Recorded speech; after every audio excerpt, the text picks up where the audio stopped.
Hello, everybody. Welcome back to another episode of Catch This Now. It's your girl, Tiffany Hodge, back from vacation. Yay! And ready to share with you guys some good stuff. I hope everybody has been well. I hope you all are looking forward to your weekends and that you are ready to do a woo-saw if you need to. Again, I'm super excited to be back today. We're going to be talking about something kind of related to me being on vacation. And yeah, we're going to get into that in a minute. But for those of you that are new to my podcast, thank you all for being here. For those that have shared it so we can get some new followers, I appreciate that as well. If you want to find out anything about me, know what I'm doing, visit my website at www.tiffanyempowers.me and leave me a message. Go over there and get a free consult so we can help you become the best, I guess, version of yourself. Gosh, I got so many topics. Thank you all for commenting or inboxing me, telling me what topics you want to hear about. So today this was one, which is one of my favorites, which is also kind of what Catch This Now is about. And what we do a lot of as coaches and professionals and things like that.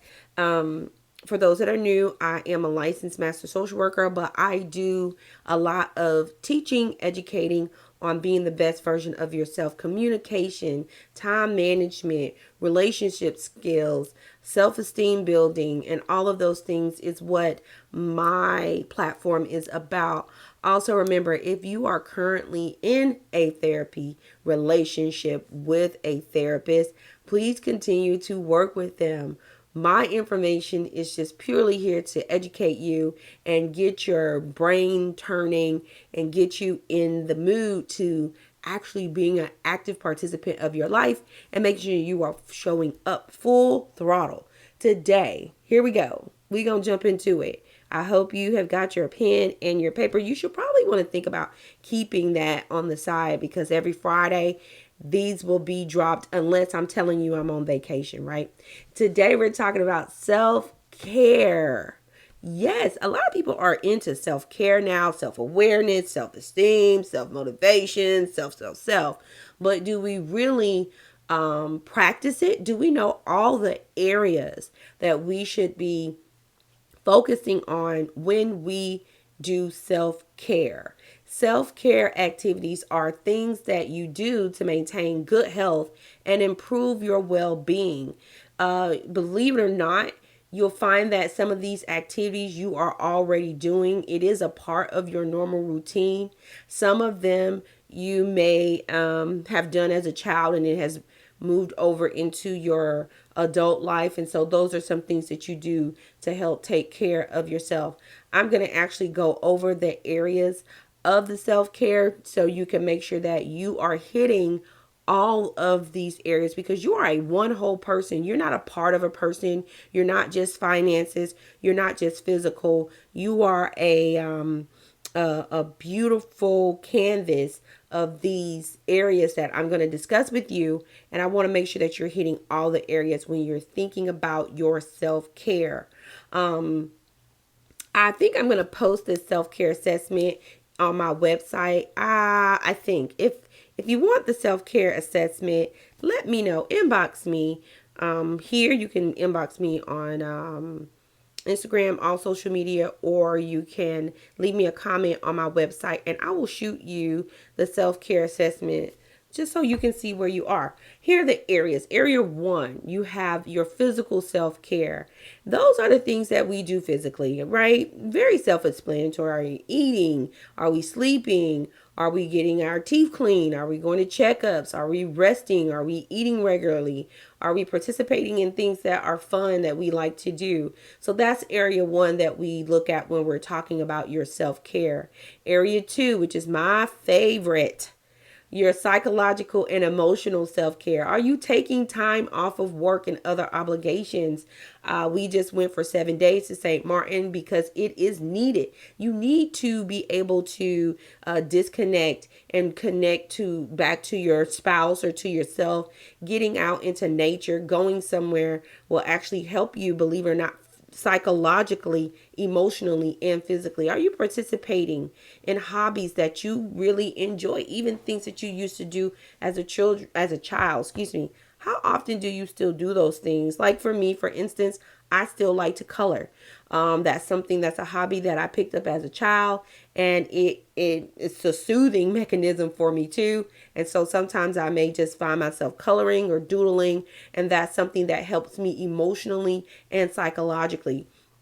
Do you get away from distractions? Another thing that I do also is, when you're on vacation, or okay, after 9 o'clock, I'm not checking my phone. Are you disconnecting from those things that make you be more aware of your psychological and your emotional health, such as social media, emails, phones, all of those things? Get away from some of those distractions. Set a schedule to make sure that you are getting away from those things so you can focus on making sure you're setting time away to take care of yourself. Learn new things unrelated to school and work. Just learn something for fun. Why do birds chirp? I don't know, but I think it's a little neat thing to know. Learn those things that are unrelated to work or school. I think those are fun. Go on vacation. I'm all about flying, honey. Put me on a plane, right? For no reason at all. Or if you can't, take a day trip. Day trips are fun too. Go and just explore. Look at the trees while you're driving. Be very in tune with what you're seeing. Roll the window down. Take in some deep breaths. Seasons are about to change. We're about to get hot. And so taking those day trips may be something that you can do. We're talking about self-care and the areas that you need to make sure you are focusing on as it relates to self-care. Talk about your problems. Make sure you are talking about those things that are bothering you. If you are not talking to a professional, please make sure you are talking to people that are not going to be like, yeah, okay, you know it. Those yes people. You want to be able to talk to folks that are going to challenge your way of thinking, that is going to help you push past what the problem is and try to find a solution.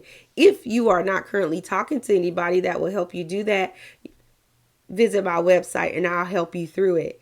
The third area we're going to look at is our social self-care. Oh Lord, spending time with people who like you, who and spend time with people that you like. You know what I'm saying? Quit hanging around people that really don't serve you any purpose. You're not growing because you're hanging around them. They're not growing because they're hanging around you. Make sure you are always hanging around people that you like, that can elevate you and you elevate them. And that is a part of your social support. Make sure you are calling. And I know people don't send letters no more, but write and talk to people. We have all these social media or what is it? Gadgets that can do all this stuff like WhatsApp and Zoom and all of this.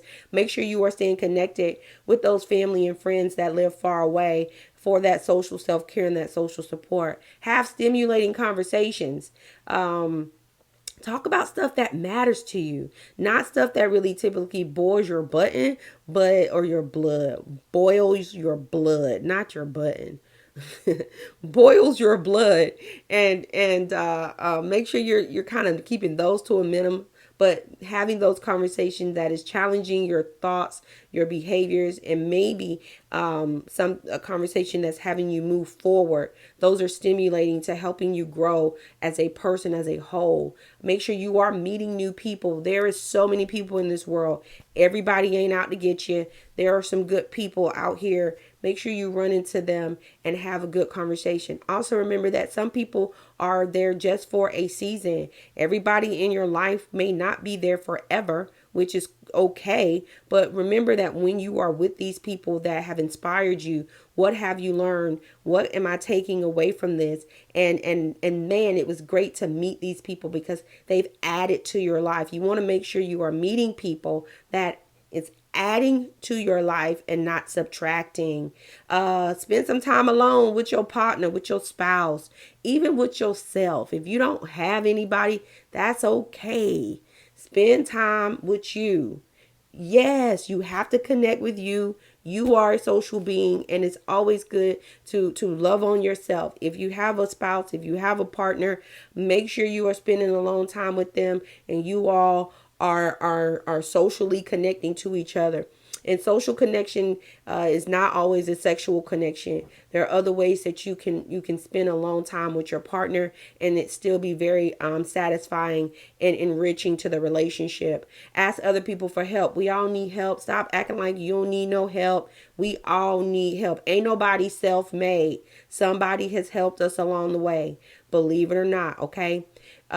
Keep in touch with old friends. It does matter, even through all these social media platforms. Make sure you are following those people that added value to your life that you may not see every day anymore, but they still mean something to you. Make sure you are still connecting with them on the social self-care. Number 4, we have a spiritual self-care. Yes, yes, yes. My second favorite. Spend time in nature. I love outside. I'm a May baby. Go tourists. And I love being outside. It is my happy space. I love the sun. I love to be out there. I feel like I connect. I can release. I can get clarity. So I do spend a lot of time in nature. And it is more of a spiritual connection for me. Meditating, I'm going to talk about that in another session. So I'm going to just mention it and then I'm going to move on. Prayer, same thing. Prayer and meditation, I'll talk about in another session. Also, remember that recognize the things that give you meaning. What gives you meaning to your life? Not what society tells you, but what gives you meaning? Have you set out and decided this is what life means to me? If you haven't, there's your assignment. See, I done gave you an assignment and you ain't even worked with me. You got an assignment just for listening. Make sure you do it, right? you know, set aside time for thought and reflection. I love reflection, especially when something has happened and it may have been dramatic. It may have been pressing or it may have been overwhelming. Make sure you set time aside to reflect. Quick story. My son has a Switch and he caught like a legendary Pokemon for those that have children that are into this thing. So he catches this legendary Pokemon. My husband tells our youngest, oh, just go play the Switch. He plays the Switch, my youngest son, and erases the legendary Pokemon that was caught by our older son. Okay. And he was crying. And so in that moment, he was just trying to blame someone. Oh, he did it. He shouldn't have been playing on it. Right. But what could we have done to prevent you losing your work? And so he had to think about it and he had to reflect. Reflection doesn't mean you have to take 49 days to do it. It is in a moment. And you know what he said? I should have saved my work. Next time I'm going to save my work. So yes, I can be upset about it, but what could I have done to prevent that loss? I know that has nothing to do with the spiritual self-care, but I just wanted to throw that in to let you know how important it is to think through things, to give yourself time to set that apart and reflect. Because in your reflection, you will find answers and you can immediately change how things are happening when you reflect, and then you come up with a plan and you're like, I'm going to have to operate in this. So guess what? So our son knows now when he catches these Pokemons, he's going to go outside. Let me save my work because I'm trying to prevent something, but only am I able to do that because I have set time aside to reflect and think about what I could have done. Make sense? If not, inbox me and we can go over that in another nutshell. But I wanted to really expound on that one because I think it's very important that we set time aside to think and reflect. Participate in causes that are important to you. Appreciate art. And your overall spiritual self-care. You define what that is. What does your spiritual care look like? And make sure you are hitting those things. And last but not least, which I think when we think about self-care, this is what we relate to a lot of. It's just professional. How can I get off my job? Right? I need a vacation. These people driving me insane. But when we talk about professional self-care, that means your overall view. Are you improving in your professional skills? Are you able to say no to excessive new responsibilities? Do you take breaks during your work? Do you really take your lunch break? Or are you strolling? Are you sitting at a computer, eating your salad, trying to type a paper or document or whatever? Do you get up, go outside or to the common area where you eat, and take a break? Now that when COVID was going on, people were staying home. Even during your lunch break, what were you doing? Were you still sitting in that same space where you were in your home, or did you get up? Did you go outside? Did you eat lunch in the kitchen? Did you get dressed? What were you doing for your professional self-care? Did you advocate for your fair pay benefits or others? Are you saying, you know what, I need to learn how to negotiate a better price for the work that I have done? Are you keeping your workspace comfortable? I know people are probably going back into the workspace now, but when COVID was in full effect, what did your workspace look like at home? Was it clean? Was it comfortable? Did it allow you to be successful? Did you learn through new things that was related to your professionalism? Are you taking continued education classes? Are you enrolled in an online workshop? What are you doing to make sure that your professional self-care is just as good as your spiritual health care and or healthcare, your spiritual care and all the other areas that we have reviewed today? If I have said anything that is of importance to you, I'm running fast today, y'all. Please make sure you share. Leave any comments that you have wherever you are streaming this podcast. Remember, your professional self-care, your spiritual self-care, social self-care, your psychological, emotional self-care, and your physical self-care. It's all what makes you who you are today. Please pay equal amount of attention to each of these areas. If you need help paying attention to these areas, please head on over to my website, www.tiffanyempowers.me, and I would love to set up a free consultation with you to go over these areas with you and help you be the best version of yourself. Until next Friday, y'all, please keep thriving over surviving. If nobody has told you, I love you. You are an amazing person and the universe needs you. So go out there, be great, be bold, and be yourself. And I hope this has empowered you, encouraged you, and educated you all in one setting. You have an amazing day. Remember, catch this now so you do not have to catch it later.